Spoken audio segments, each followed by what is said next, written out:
जय हिंद सभी स्टूडेंट को स्वागत है आप सभी छात्रों का आज की क्लास में। प्यारे स्टूडेंट, आज की क्लास में हम व्याकरण के वीवीआई ऑब्जेक्टिव क्वेश्चंस को याद करेंगे।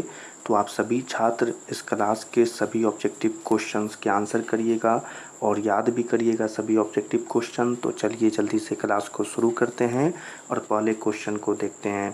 पहला क्वेश्चन है, र तथा शीर्षी का उच्चारण स्थान क्या होता है।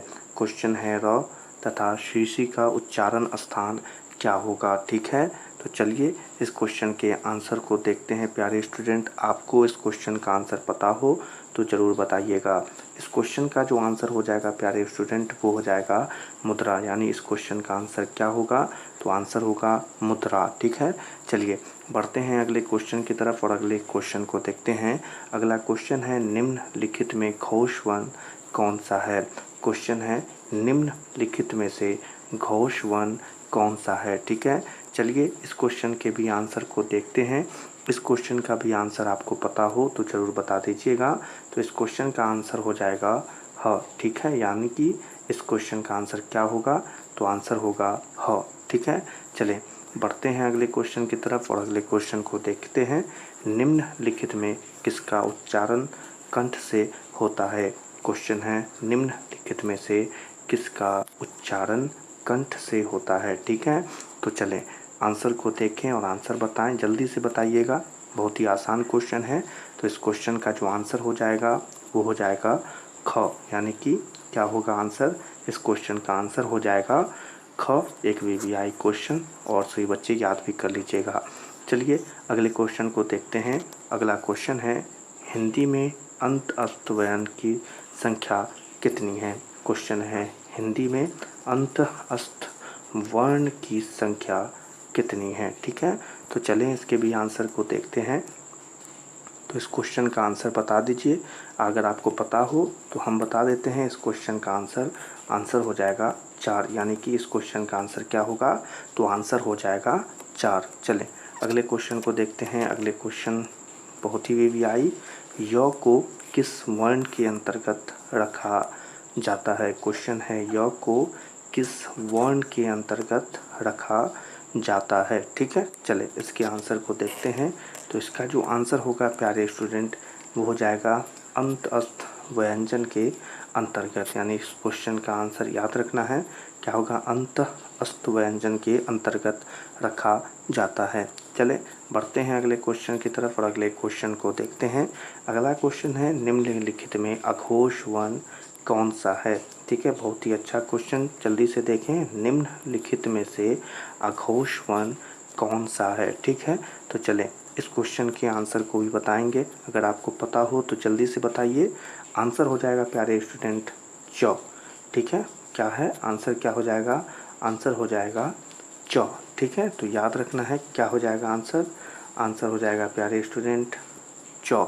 चले बढ़ते हैं अगले क्वेश्चन की तरफ। अगला क्वेश्चन है, श का उच्चारण स्थान क्या है। बहुत ही अच्छा क्वेश्चन और एक वीवीआई क्वेश्चन भी कह सकते हैं।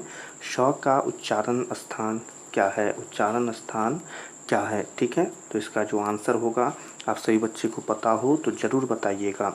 आंसर हो जाएगा तालु। ठीक है, तो यानी इस क्वेश्चन के आंसर को याद रखना है। इस क्वेश्चन का आंसर होगा श का उच्चारण स्थान है तालु। चलिए बढ़ते हैं अगले क्वेश्चन की तरफ और अगला क्वेश्चन देखते हैं। ई का उच्चारण स्थान क्या होगा। क्वेश्चन है, ई का उच्चारण स्थान क्या होगा। ठीक है, तो चलें इसके भी आंसर को देखते हैं प्यारे स्टूडेंट। तो ई का उच्चारण स्थान हो जाएगा तालु।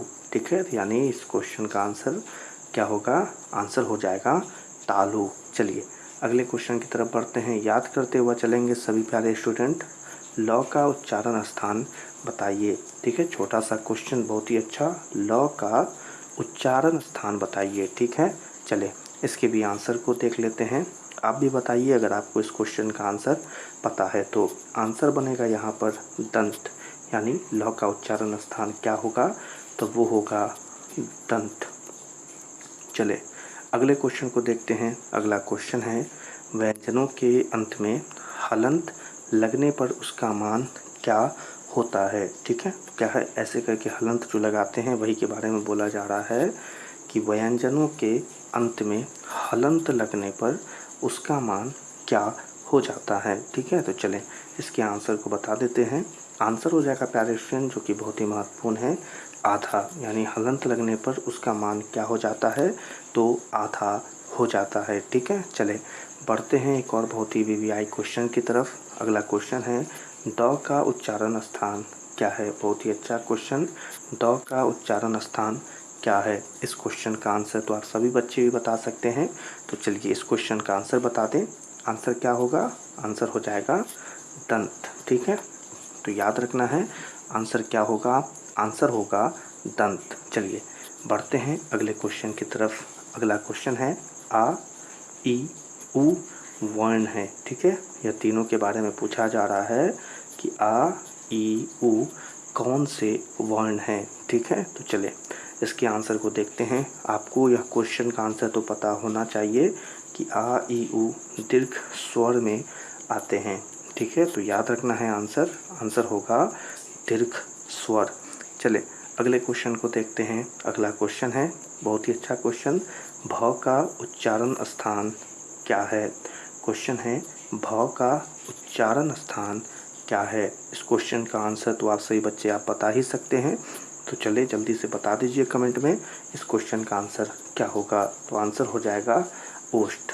भ का उच्चारण स्थान क्या होगा, तो आंसर होगा ओष्ठ। चलें अगले हैं क्वेश्चन को देखते हैं। अगला क्वेश्चन है र का उच्चारण स्थान क्या होगा। ठीक है, जल्दी से बता दीजिए, आप सभी बच्चे तो बता ही सकते हैं कि र का उच्चारण स्थान क्या होगा। ठीक है, तो देखें आंसर देखें और बताएं इसमें से कौन सा आंसर होगा। र का उच्चारण स्थान होगा कंठ। यानी इस क्वेश्चन का आंसर यहाँ पर क्या बनेगा, तो सही बच्चे जान गए हैं, कंठ हो जाएगा इस क्वेश्चन का आंसर। और इसी के साथ अगले क्वेश्चन को देखते हैं। अगला क्वेश्चन भी उसी प्रकार से है, न का उच्चारण स्थान क्या होगा। ठीक है, जल्दी से बताते हैं न का उच्चारण स्थान क्या होगा। ठीक है, तो देखें आंसर देखें और बताएं इसमें से कौन सा सही आंसर होगा। तो नौ का जो सही आंसर होगा वो होगा मुद्रा। यानी नौ का उच्चारण स्थान क्या होगा, तो वो हो जाएगा मुद्रा। ठीक है, तो आंसर याद रखना है। और इसी आंसर के साथ आज की क्लास को यहाँ पर समाप्त करते हैं। आज की क्लास में पढ़ाए गए सभी क्वेश्चंस और उसके आंसर को आप सभी बच्चे याद कर लीजिएगा, क्योंकि ये सभी ऑब्जेक्टिव क्वेश्चन आप सभी बच्चों के मैट्रिक परीक्षा 2025 के लिए बहुत ही वीवीआई है और महत्वपूर्ण है। तो आप सभी छात्र इस क्लास में सभी क्वेश्चन और उसके आंसर को याद कर लीजिए। आज की क्लास को यहीं पर समाप्त करते हैं।